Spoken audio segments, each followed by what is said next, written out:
तो हेलो बच्चों, कैसे हैं आप लोग। तो ये देखो बच्चों, मैं आप लोग को आज गाना सुनाऊंगा। ओहो हो, मेरा नाम गाय है, मेरा दो कान है, मेरा एक मुंह है,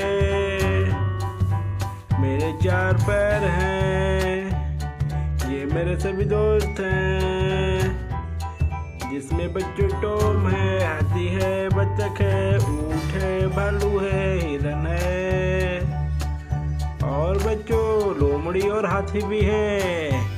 मेरा नाम गाय है, मेरा नाम काऊ है। ओहो, ये मेरे दो दोस्त हैं, एक छोटा बच्चू है, बड़ा बड़ा बच्चू है।